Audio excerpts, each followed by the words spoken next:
Hey guys, welcome back to my channel. Thank you so much for clicking on this video. So this video is going to be my 35 and 36 week bump date with baby number 2, which is really exciting because we are finally in the home stretch. We are in the last 4 weeks and basically baby can come at any time now, which is so crazy to think that if I go into labor between now and my due date that she's gonna be here.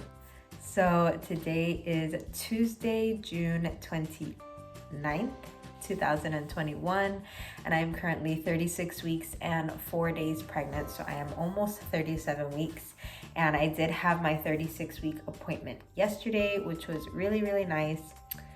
In that appointment, we got to do my last ultrasound. And they did get to measure the baby and everything. So they measured her they weighed her in at about 5 pounds, 6 ounces, but the technician said that her head was really, really low. So it could be that she didn't get the most accurate measurement of her head. So she would say anywhere from about 5.5 pounds to 6 pounds, which is crazy to think because with my first daughter, she was 5 pounds and 9 ounces 3 days before I gave birth. And when I gave birth, she was 5 pounds, 12 ounces. And that was at 37 weeks and 4 days. So to know that at 36 weeks, my baby is weighing pretty much the same. This baby is weighing pretty much the same her sister did when she was born. That's just crazy to me. I always felt like she was gonna be bigger, so I'm just excited to see how much bigger she'll be. It also depends on how much longer I go. Obviously, I can make it further along in this pregnancy than I did at my first, since I did give birth relatively early at 37 weeks. So yeah, I new symptoms this week. Obviously, I cut my hair. It's a hot mess right now because I just got out of the shower, so I had it up. But I had to do it because my hair was just so long and it was just so it didn't look nice. I never did it and it was just in the way. So I decided to chop it off before I gave birth. I know that some people will have their superstitions about that, but I'm really happy with how it turned out. Obviously, like I said, right now it's a hot mess, but when it's done and freshly washed, it looks very nice. But as far as symptoms go, I have been having, and then in my appointment, they did do the GBS test. So that's just where they do a little bit of, a swab of your vagina and your anus, and then they send it into labs. And if you are positive, they give you antibiotics when you go into labor to prevent the baby catching it if you have them vaginally. So yeah, hopefully we'll get the results for that at my next appointment. And in my appointment yesterday, I did ask the nurse to check me just because I have been having a lot of just pelvic pain. I don't even want to say pressure, even though I do feel pressure and I feel her very, very low. It's more of just an all around pain, and I'm pretty sure what I have is SPD. I don't know if I mentioned it in my last pregnancy update, but I'm pretty sure that that's what I have. This pain is not anything I've ever felt before. It's not something I had in my first pregnancy either. So yeah, when I was in there and she was gonna do the GBS test and she told me to lay down and put my legs in the stirrups, I was wincing in pain, and she's like, "Oh no, don't worry, it doesn't hurt." And I'm like, "No, you don't understand. It hurts to open my legs. I'm in so much pain."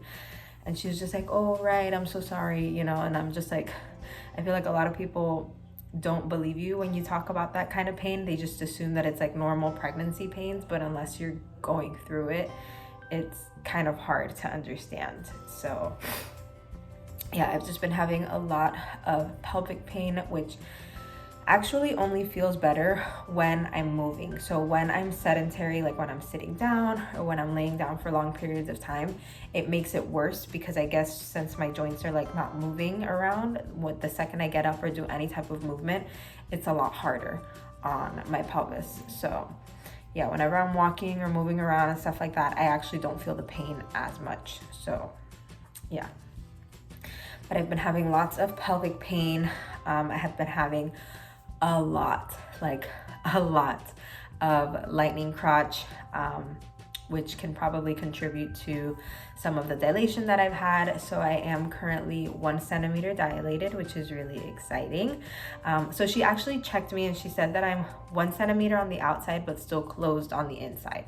She said I'm very soft and my cervix is thinning out. She didn't tell me if I was a face. She just said that you're soft and your cervix is thinning out, but you're 1 on the outside, but still closed on the inside. And I was like, okay, cool.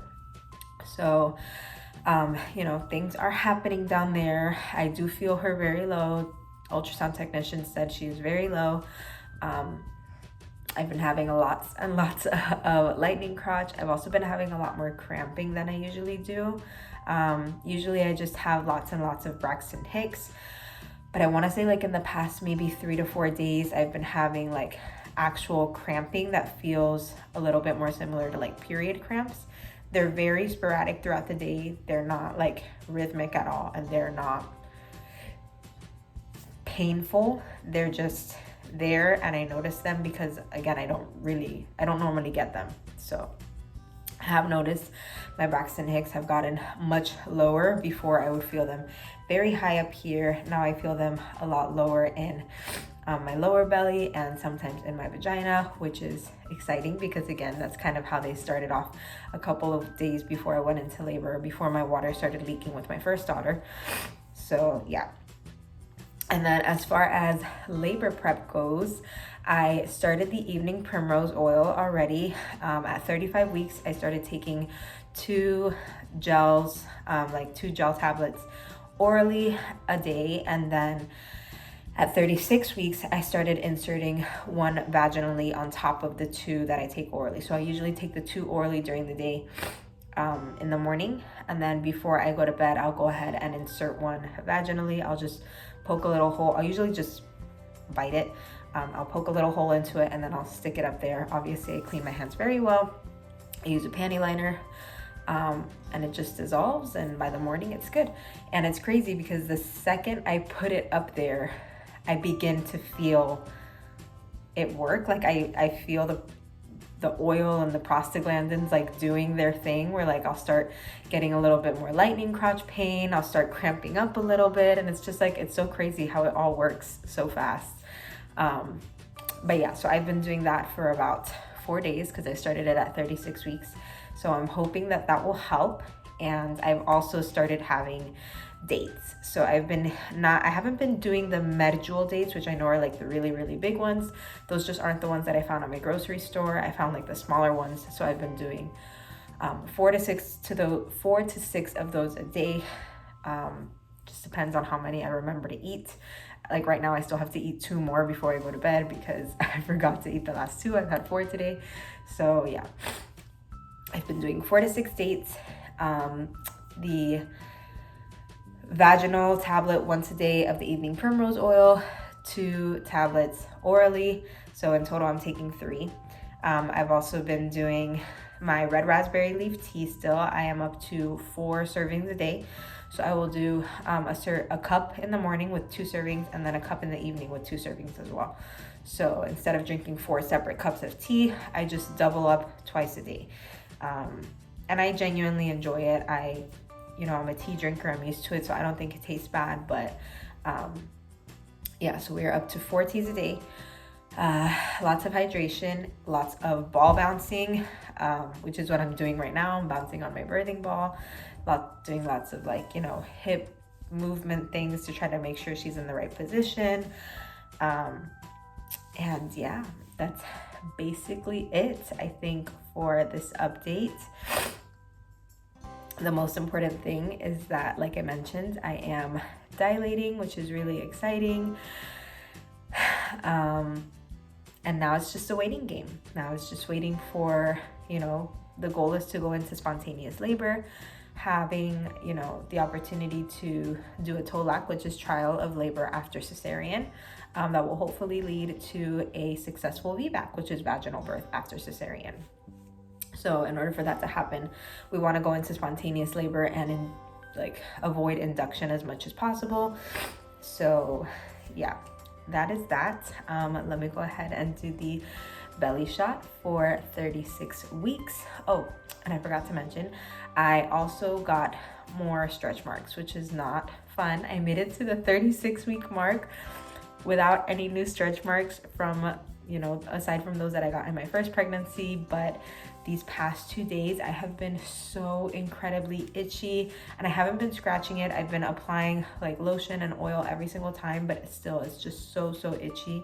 And that's just telling me that I guess she's growing so much, or my belly's growing so much in these last few days, that I noticed a couple of new stretch marks. They're very light, very subtle, but they're kind of like growing off of the old ones, so kind of just creeping up a little bit higher than the ones that I currently have. So I'll see if the camera can pick it up. But yeah, let's go ahead and do the 36-week bump shot.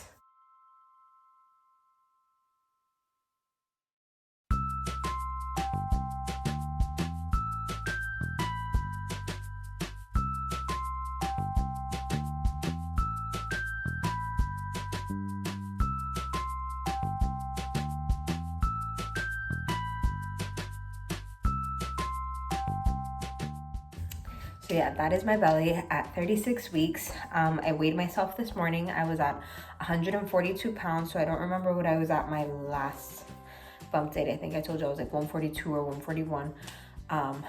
But as of yet, with that calculation, I am up 27 pounds currently, which is the total weight gain that I had with my first pregnancy.